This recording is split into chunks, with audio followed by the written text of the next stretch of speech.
Welcome to the American Intelligence Media. I'm your host, Douglas Gabriel. I'm here with John Barnwell today to talk about the origins of fake news. We hear it all the time. We hear our president say he's in a war with the Democrats' representative, the mainstream media, which is so true. I mean, even Fox News now is Democrat. And so we have to ask the question, how did this come about? And so we turn to the person who loves to give us the history of things. And we are in continuing discussions with Michael McKibben about his research, but John Barnwell is fully aware of that research, and he is going to today tell us a little bit about the true origins of fake news and the way they were connected to other organizations from the beginning, and the way this didn't come about by accident. John, welcome to the show. Hello, Douglas. Great to have another conversation with you. It's been too long. So, John, you have been following this, and you have put out a tremendous Twitter feed about Crown Gate. I forget, I don't use Twitter, so I can't tell you the hashtag name for it. What is it? Hashtag Crown Gate? Is that the name of it? Yeah, hashtag Crown Gate will get you there, but you can go to my Twitter account, John Barnwell 888, and I have it right at the top of my Twitter account. Now, you've been a busy guy lately. You've been interviewing with Leo Zagami quite a bit. You've been contacting all the different alternative news people, and you've been getting the word out. And a lot of times people are actually getting your opinion coming through other mouths. It's really kind of interesting the way that happens. But today we're going to get it straight from the horse's mouth. So tell us, John, what can you tell us about the origins of fake news, and how does that affect us in today's world? Are the same people or the same organization that founded this fake news cabal still running the show today? That's what we hear in conspiracy theories. Can you fill us in on the true history?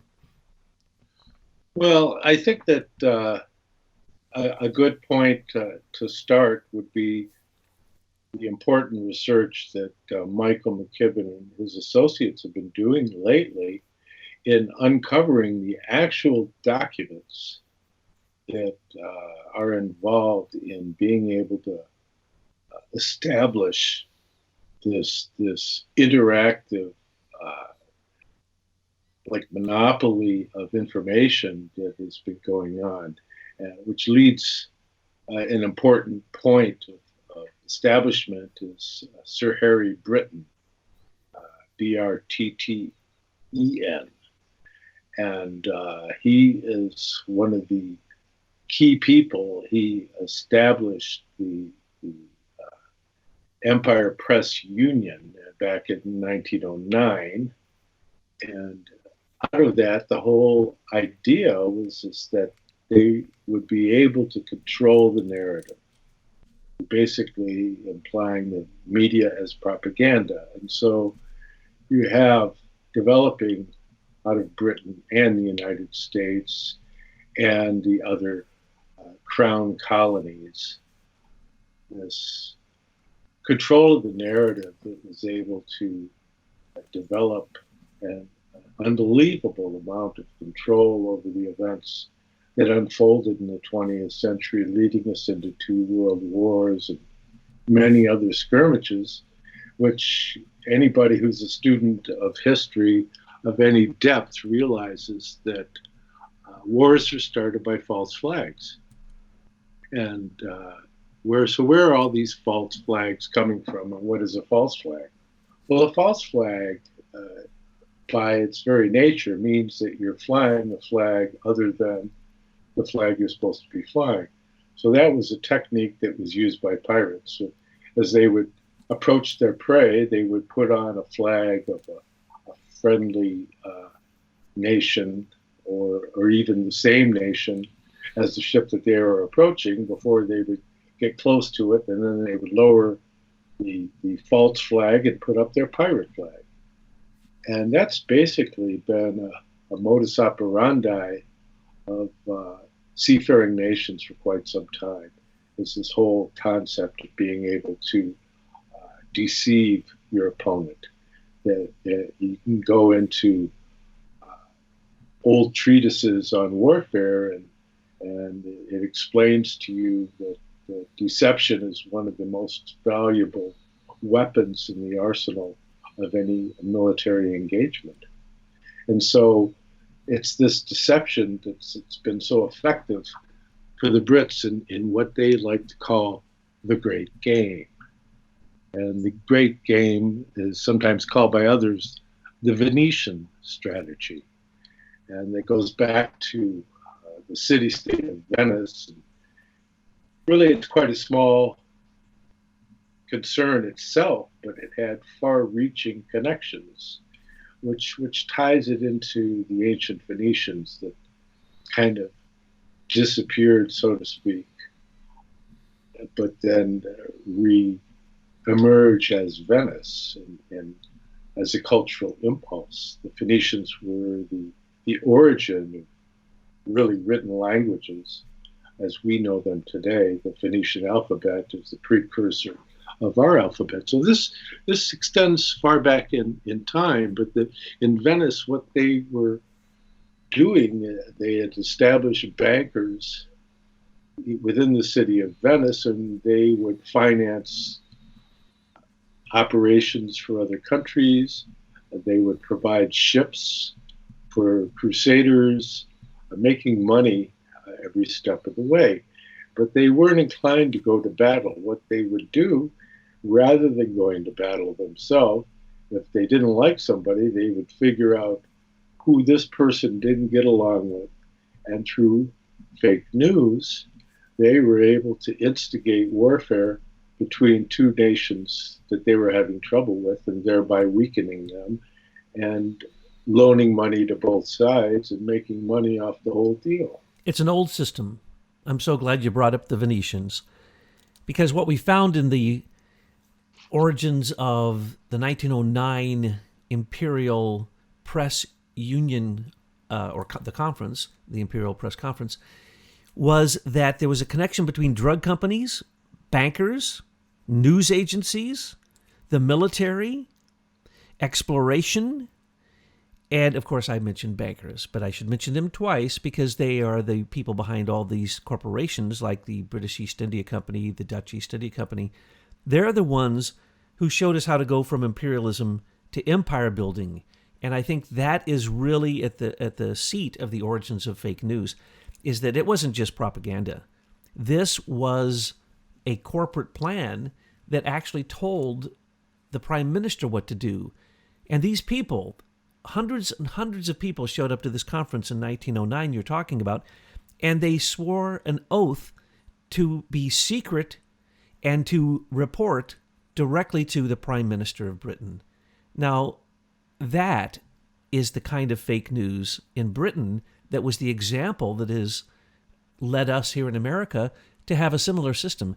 So can you tell us some more about the interconnectedness of what we would today call big pharma or banksters or propaganda news, or how it's connected to the military and yellow journalism and the way you're able to create a war or hide a war with simply controlling the news?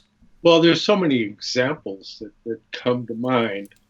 I think that what you have to keep in mind is that as we move the culture of the Middle Ages into the Renaissance, that what you have is within the Middle Ages, you have this whole development of the concept. The most perhaps refined expression of it is the First Estate, Second Estate, Third Estate, Fourth Estate, these terms that you hear so many times, that the church is the first estate, and then the second estate would be the king and the nobles, and the third estate would be the general population, the serfs, so to speak.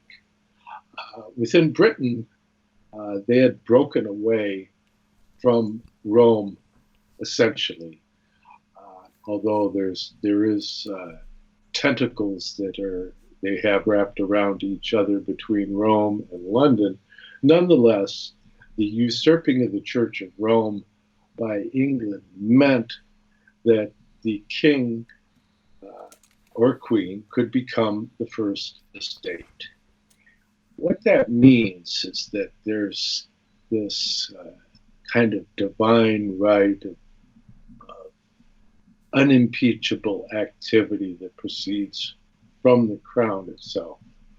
And these corporations understood that form of government would create a capability for them to be able to accomplish certain goals.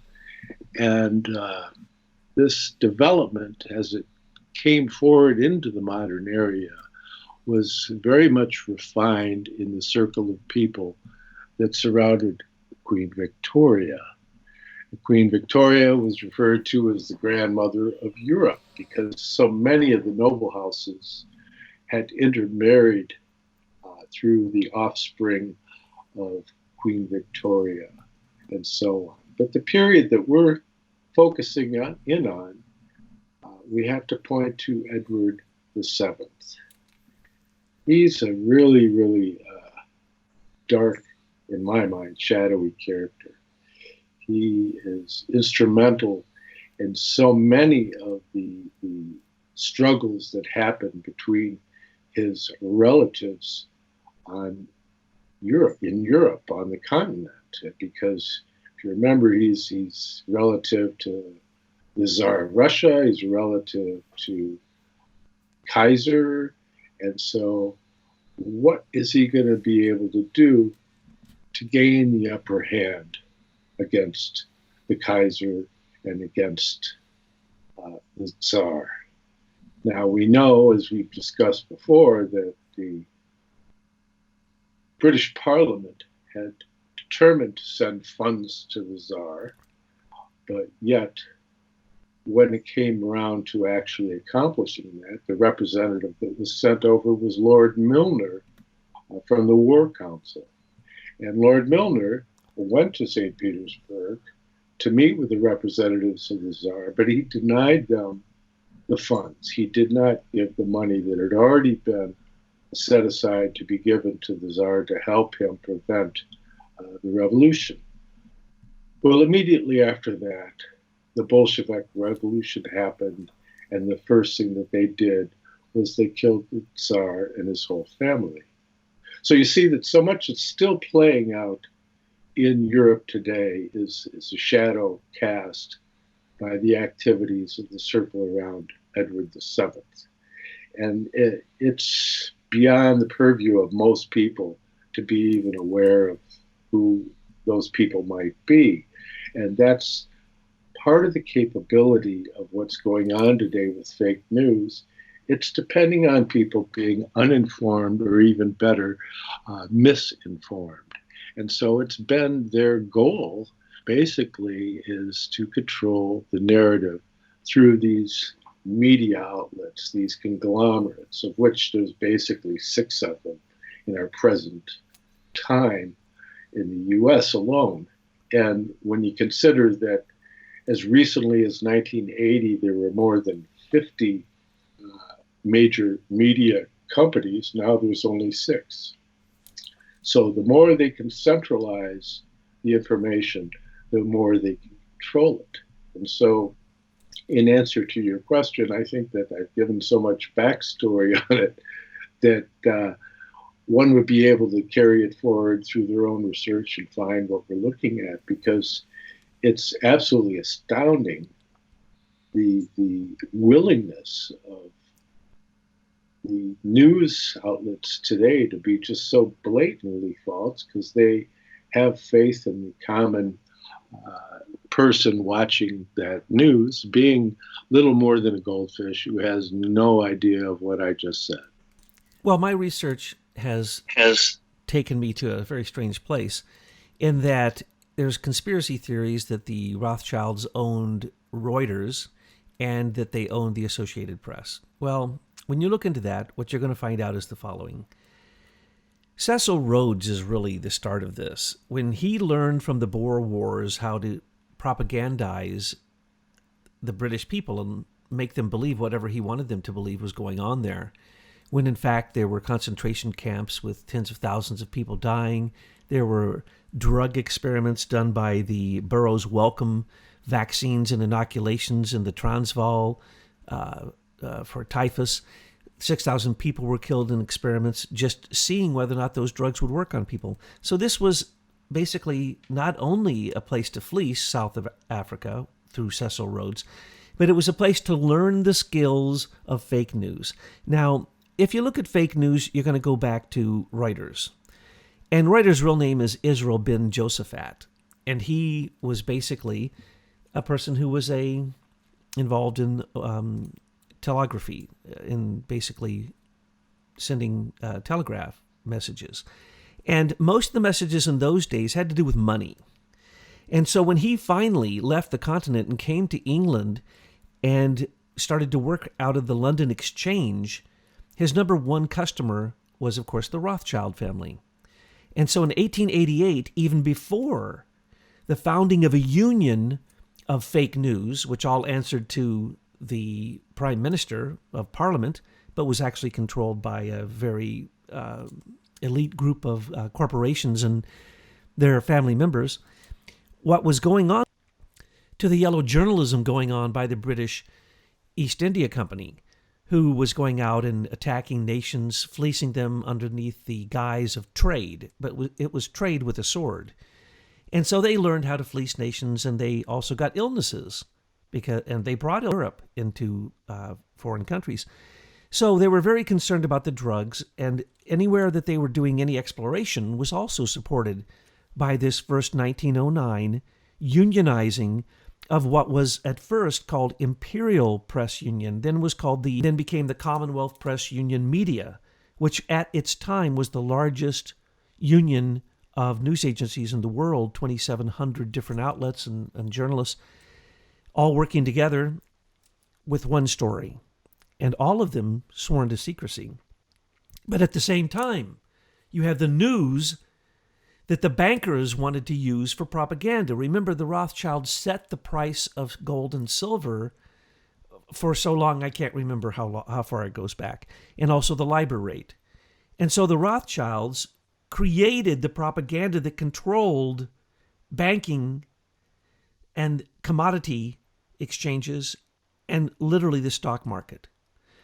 And so we found early on that news agencies were in fact part of the banksters program to keep everyone in the dark and only make sure that the news was encoded in these messages and telegrams, and also literally pigeons carried these messages. Especially, it was very strange that before the what they called the submarine telegraph line of Reuters was in other words, the cable that went across the channel, until that was put in, it was pigeons that did the work of intelligence and communications and news and fake news, and it was oftentimes written in code. So what we see here is two different groups. One group was involved in militarism, big drugs. They were involved with the banksters on a different level of corporate support. They were involved in creating the propaganda of the state and the government, as well as the propaganda that covered for the crimes of corporations. And when I say corporations, we need to remember that Cecil Rhodes started off in South Africa with land given to him by the British East India Company. And so this was an institution, as John pointed out, taught by the Venetians. And what we have now is Reuters was bought by the Rothschilds in 1888 in a very hidden deal. And then later, Thomson Reuters, Thomson is a very close friend of Rothschilds, bought Reuters. And it's oftentimes news is controlled through the British system through Canada, and that's how this was done. And so you basically have two different groups that were, in a sense, warring with one another. Governments and corporations backed by banksters. And we still see this in today's world. And you mentioned from the beginning a lot of very key people. You mentioned Alfred Milner and his round table, Alfred Milner's kindergarten and its round table, Milner's round table connected to Cecil Rhodes' round table. You also mentioned Henry Britton, who was the person who gave the addresses and was one of the leaders of creating this Empire Press Union that we've been describing. Well, Henry Britton was the founder of the Pilgrim Society, So, John, can you please tell us, how did the Pilgrim Society fit into this? Well, yes, the Pilgrim Society, that's the real nexus of what's going on here. And that's why it's so difficult to get any information regarding the Pilgrim Society. And essentially, it's Pilgrims, plural, by the way. Pilgrims Society was first founded in England, and then a sister organization was founded in the United States. The initial meeting of the Pilgrim Society in the United States was in the early parts of the 20th century. It was at the Waldorf Astoria Hotel, which just the very fact of where it was located is very, very telling, because you have a Waldorf Astor and Lady Astor being two very, very interesting characters in the landscape of the history of Britain, in that they had both got involved in British politics and were quite celebrated at that time. Lady Astor for being so outspoken. Her little rubs with Winston Churchill are legendary. But when you get into that whole circle around the Astors, the American money, you have to understand, and some of this really is kind of pointed at in the series Downton Abbey that became so popular. And you see that the central theme in Downton Abbey is that the Duke, he ends up marrying a rich American, and that's what happened to so many of the noble houses in England, especially, or the UK, and also all over Europe, is that the feudal system was set up so that they could receive the inheritance, what is called the entail. And the entail was what was left to the eldest heir, which would normally be male. And from that, they receive all the monies that were involved in what the entail was. But eventually, as this system began to wind down as we move out of the Victorian era, more and more there was people within the British nobility marrying into moneyed families of Jewish banking families and of American industrialists and bankers. And so there was this intermingling, and the people of deference, shall we say, the people in the upper crust of society, so to speak, commingling in these dynastic alliances through marriage. And as this developed within the UK, you see that around Lady Astor and Waldorf Astor developed what was called the Cliveden set, or the Clifton set. And that related to the home that was purchased by the Astors, Clifton House. It was on the Thames, and it was a short journey from there into London. But all the people of power and influence that were significant in what we're talking about would come to Clifton House. And so it was perfectly obvious to anybody who's a student of history that the first meeting of the Pilgrims Society would be at the Waldorf Astoria Hotel in New York. And so there's this whole backdrop and I guess you have to understand the Pilgrim Society is a very low-key, sub rosa, as it were, backdrop to so many of the events of the 20th century, because it had to do with the events that were put out in the Congressional Record back in, what was that, 1940 or thereabouts, pointing at the alliance between the moneyed powers in the United States through the Pilgrim Society, Carnegies and so on, the Astors, with the concept of the British Commonwealth. And the idea was to bring the United States within to the Commonwealth. And so the modern day concept of the Five Eyes is really just an extrapolation of this idea of the Commonwealth. And this whole development is something that arose out of the Pilgrim Society in the Waldorf Astoria Hotel in New York so long ago. That is a part of history that so many people don't know anything about. And when you talk about the Pilgrim Society, you were talking about the most powerful people from the beginning, from 1776, the loyalists, the monarchists who were in America, who were still loyal. And basically, the way that I would look at this is the British East India Company needed to integrate into the British government. And so in the late 1800s, after 1865, I believe it was, slavery was outlawed in Britain. And therefore, that cut off one of the largest industries of the British East India Company, the Dutch East India Company, and a few other major corporations that were literally as big as countries or bigger. And in some instances, the British East India Company at certain points had a larger navy than the British Royal Navy, which is just absolutely incredible. But as they integrated into the British government, what happened was the type of imperialism that led Cecil Rhodes to have such hubris, such pride, to be able to say that he wanted hegemony based upon white supremacy, where it is the duty of the white man to come and take the resources of others who are not white in other countries because they really don't know how to use them properly. And you get these justifications that are being given in 1909 and then again in 1918 by even Winston Churchill as this organization, the Commonwealth Press Union, continued as the propaganda organ of the British government.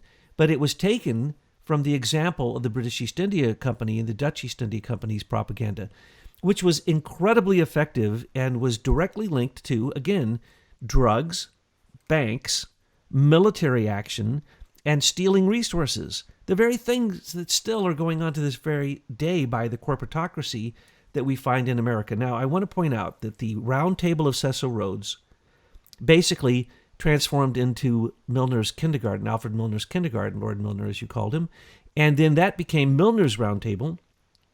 That became the Royal Institute of International Affairs. And I believe that before that, the Pilgrim Society was created as basically an extension of the Round Table, reaching directly into the government of Britain, reaching directly into the government of America.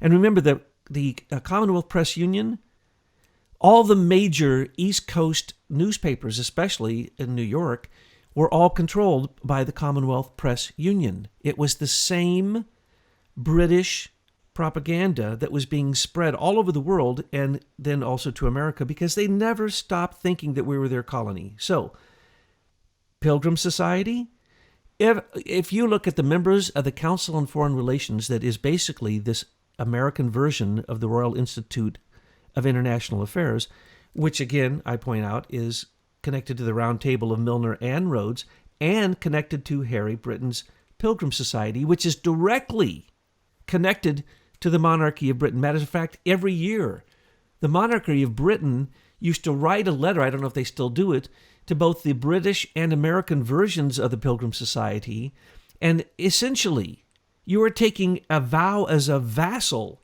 to monarchy, and that's the Second Estate. And the Second Estate, in my opinion, needs to be canceled. There doesn't need to be any monarchies anywhere. It just leads to despotism. It leads to despots. It leads to basically communist dictators or fascist dictators who, start off with socialism, lead to fascism, lead to communism, leads to simple, basic dictatorial control of a small group of people over a large group of people. That's what it's all about. Now, the Council on Foreign Relations, many of those members are also Pilgrim Society members. And so you can see that this hasn't stopped. The very British control of news, and by the way, the BBC, and we have proof of this, was founded in the middle of this as the military version of propaganda for what basically was then utilizing what came online later as wireless telephone, further advancements in telegraphy and the cables being laid, and any type of communication, news, any type of communication whatsoever had to be controlled. And so the Council on Foreign Relations, since time immemorial here in America, since they were created by a Jesuit, in fact, and by banksters, basically have been telling us what our foreign policy will be with other nations. And absolutely, this is the way it is. The president takes the direct orders from the Council on Foreign Relations. And they have been warmongers led by a clash of nations type of thinking like Henry Kissinger. So what we are seeing here is that we never won the first American Revolution. We lost it. And in 1812, the British came back and beat us up just to tell us that. And then they, of course, created two central banks after that, national banks, which they ripped us off. And then they created the U.S. Federal Reserve, which they're still ripping us off. And Serco rips us off, the number one service company in America. Crown agents rip us off. The British get their piece of every single speck of U.S. aid and aid for foreign countries, and it goes on and on. We've revealed all of these things. The point is, this is a battle between corporatocracy, the old corporations that founded the British East India Company and companies like that, and a monarchy or governments. And remember that in Britain, they don't have citizens, they have subjects. And we are not subjects of the monarchy of Britain. And this is the issue. I don't want to have an Anglo-American alliance. I don't want to be, as an American, part of the military arm of the United Nations, which is globalism controlled by the British, which is basically a Venetian system of a small group of people hovered around one person, that would be the Queen right now, and her Privy Council, that's the small group of Venetian-like system, happens in America with the president and the senior executive service members. But the point is that in Britain, they don't have any freedoms, really. And it is a lie that the monarchy does not control Britain. Just see, the other day, Boris Johnson wanted to send Parliament out. He had to ask the Queen's permission, didn't he? The Queen can veto anything. So don't think for 1 minute that what we're telling you is past history. This has led to the very people who control what appears on the fake news monitors through Avid and ISIS management. It's the same exact group of dynastic corporatocracy individuals who come out of the Venetian system, which is a banking system that was taken up fully by the City of London. And really, we have found, it seems as if during World War I and II, it was the corporations that controlled what the government did, not vice versa. And so World War I and II, was really a corporate war to steal patents and to stop competition. And we find this with the Burroughs Wellcome Drug Company in using propaganda, war propaganda, before the war even started. So this was a very thought-through attack on Germany twice in a row, based upon what Cecil Rhodes had learned in South Africa, because the Germans were a big problem for him in South Africa. They were his competition. So imperialism becomes empire, becomes colonialism, becomes empire building, becomes what they call the Commonwealth. And in my opinion, there is no Commonwealth. That's just the wealth of the commoners going to the monarchy. And that continues in all 54, and count us as 55, Commonwealth nations that are still under control of the monarchy. I say that you have proven with your Twitter feed and all that you have been revealing about Crown Gate that the proof is there, whether it's Alison Saunders or whether it's Arvinder Sambai or whether it's Sir Richard Dearlove. It doesn't matter. You have revealed this with beautiful presentations on these subjects, and the proof is there. So we need to remember that the past is not something that we should forget. We should remember the lessons of the past, and if we did, we would realize that the roots of fake news are British, and that the roots of the conspiracy, which isn't a conspiracy, that the fake news is owned by a few corporations that are controlled by the same people who have interests in the Fortune 500 companies. Basically, that's the way it breaks out. Call them banksters, call them whatever you want. They're the same group of people. They have been doing this since 1888, at least that we know of. And since 1909, it has become blatant that they literally created a union of spies. And that's what these people are, just like Clapper and Andy McCabe and John Brennan now going on the news after they've been top intelligence people.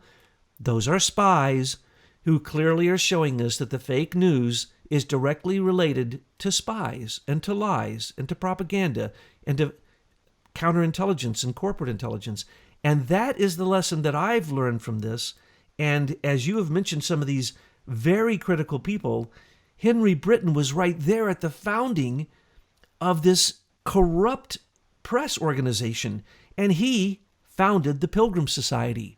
So it's kind of hard not to realize that the propaganda we're being fed determines our foreign policy, because it's fake news that we're being told. And we, as the fourth estate, as citizen journalists, we're trying to bring this to the third estate, to the common people, to tell them to get rid of monarchs and to get rid of the church, and to make sure that your government is not filled with a bunch of tyrants, because that's what we're seeing here. This is tyranny, corporate tyranny, government tyranny, and it is as plain as turning on the news and watching CNN. Yes, it's absolutely the nexus of modern political and economic history.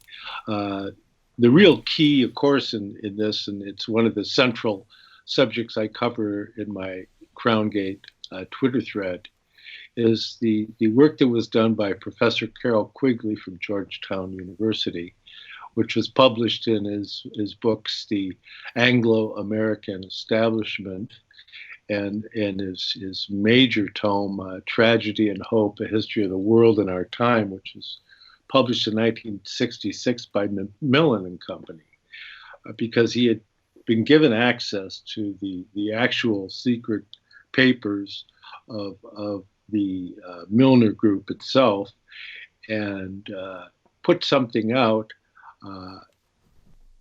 in Tragedy and Hope that's just monumental, because it's a very, very large book. The most recent reprint of it has a long dedication by Bill Clinton, referring to Professor Carroll Quigley as being his mentor. So this is not any kind of theoretical basis. But within Tragedy and Hope, Carroll Quigley, and I'll quote at length because it's such an important piece to the puzzle. He says, quote, "The powers of financial capitalism had another far-reaching aim, nothing less than to create a world system of financial control in private hands, able to dominate the political system of each country and the economy of the world as a whole. This system was to be controlled in a feudalist fashion by the central banks of the world acting in concert, by secret agreements arrived in frequent private meetings and conferences. The apex of the system was to be the Bank for International Settlements in Basel, Switzerland, a private bank owned and controlled by the world's central banks, which were themselves private corporations. Each central bank in the hands of men like Montague Norman of the Bank of England, Benjamin Strong of the New York Federal Reserve Bank, Charles Rist of Bank of France, and Hjalmar Schacht of the Reichsbank, sought to dominate its government by its ability to control treasury loans, manipulate foreign exchanges, to influence the level of economic activity in the country, and to influence cooperative politicians by subsequent economic rewards in the business world," end quote. So there you have it. I mean, that is the basic nexus of power right there. As to how they were able to control this narrative through their Commonwealth Press Union. Now, it went through so many names. They like to rename things. That keeps a veil over it. But basically, the way Carol Quigley explained it is that they would have a book come out by, say, a John at Oxford University that put forward certain ideas. It would be reviewed by one of their people over at Cambridge University. At the same time, there would be articles about it in the British press, vaunting how wonderful the ideas were. And this would all be simultaneous with bills that were introduced in the House of Commons and in the House of Lords, phrased slightly differently, but putting forward the same ideas. And in that way, they were able to push whatever agenda that they were trying to get forward. And at the same time, they would have artists that would create these quite wonderfully captioned pictures of Queen Britannia and Uncle Sam, like all palsy-walsy, and working together against the Hun, or whatever the particular project was at that time. It's really quite tragedy, and hope is really the nexus of this. And again, Quigley says that he didn't disagree as to what their goals were. He just disagreed that they were choosing to put it forward in a clandestine or secret way. And I think that that's his departure from it. For myself, I just don't have any love for any kind of authoritarian systems whatsoever. Well, that truly does strike the nail on the head. And it shows that the City of London, where of course, Bank of England does its nasty work, is a central bank, but it's also where the Queen does her banking. And in England, there's a law that says you can't ask any questions about the Queen's business, but she happens to have more money than anyone else in the Commonwealth. But you can't ask about it, and you can't ask about the bank then. And so what you have is a system where it's always one way. You can't ask any questions. You ask a normal person on the streets of England, what do you think about the Privy Council? Do you think it has any power? They would laugh at you. Well, what do you think about Geoffrey Patty? Do you know who that is? How about Lord Mark Malloch Brown? Do you know who that is? Do you understand at all that these people have tremendous power? No, they don't know that. And they assume that they're all good people because they're associated with the monarchy. And everyone wants to be royalty. If you live in a monarchy, you dream about it. And it's a sickness, in my opinion. It's like the sickness of believing that the Pope is infallible. Or it's a sickness of believing that President Xi, or let's take, for instance, I won't even give names, but in the East, they believe their emperors literally come from the sun and that they are gods and that they come down to earth to be with us humans. And that's how they have so much power to make these decisions that rule everyone. Well, that is complete nonsense. And I just want to say, when you say fake news, this is literally an information war.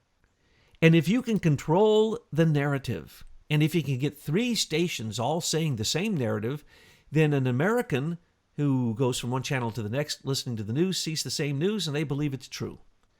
Unfortunately, we now know because of the Trump era that we are in falsehood politics time. We know that we are in post-truth era. We know that politicians do not tell the truth at all. And as a matter of fact, there are very few who go into that business for a good reason, just like lawyers. Very few go into the legal business because they really want to seek justice. And very few go into politics because they want to serve their constituency. This is complete nonsense. Our system in America, it's a little bit more cloaked, but it's the same thing. We have a uniparty, and that uniparty, no matter who we elect, it doesn't really matter because for instance, John Podesta was the person who appointed almost all of the appointments for the last 3 administrations. One person controlled the senior executive service appointments, the generals that control all 54 federal agencies. And if that's the case, and they have a union, and they call themselves generals when they're the head of one of these agencies, and it's all appointed by one crazy person who morality is worse than questionable. That's what we have in America? Well, look at what they have in England. Pedophiles, offshore accounts. Can you find an honest politician? Boris Johnson had his arm around George Papadopoulos weeks after he was cussing out Trump in the parliament. And then he helped to set up the counterintelligence setup of George Papadopoulos.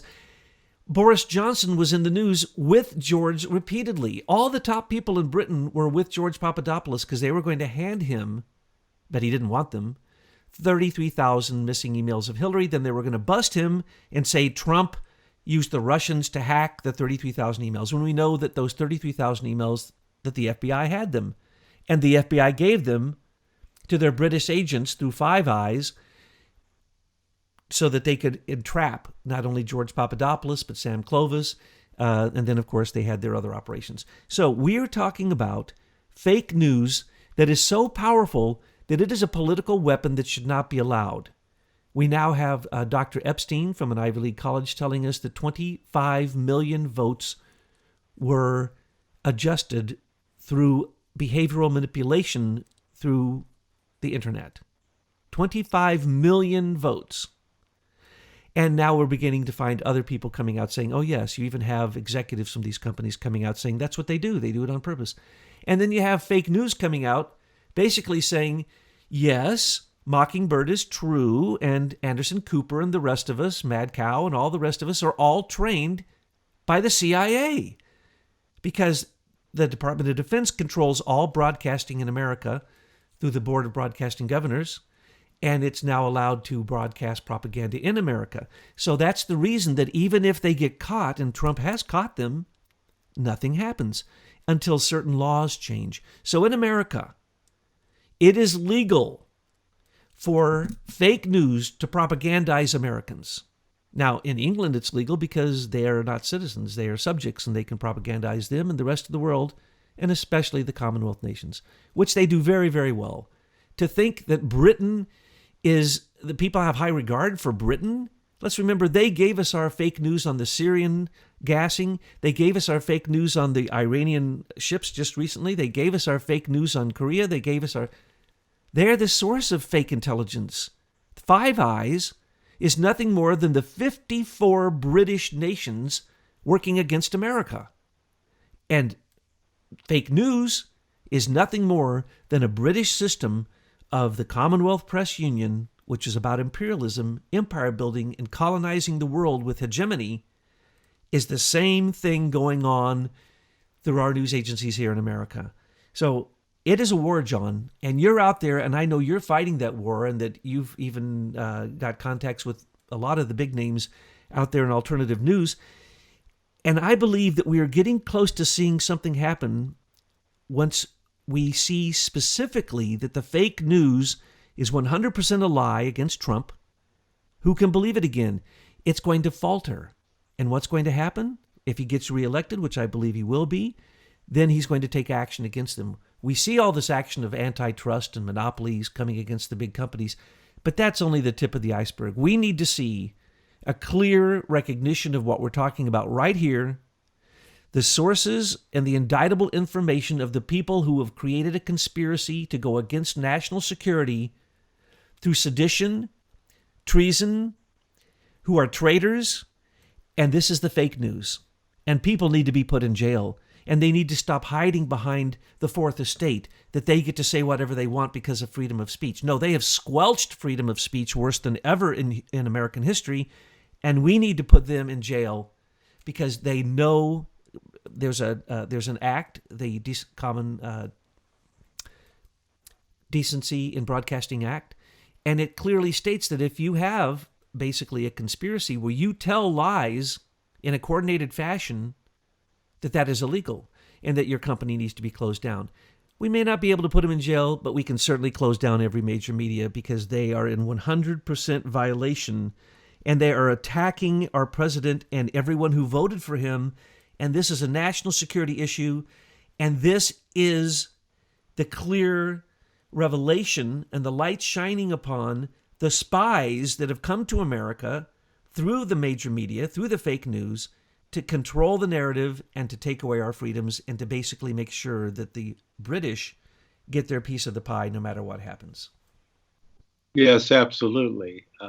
And just to kind of develop it further in its history, again, regarding the events that took place at the Waldorf Astoria Hotel in New York, Carroll Quigley adds from his other publication, The Anglo-American Establishment.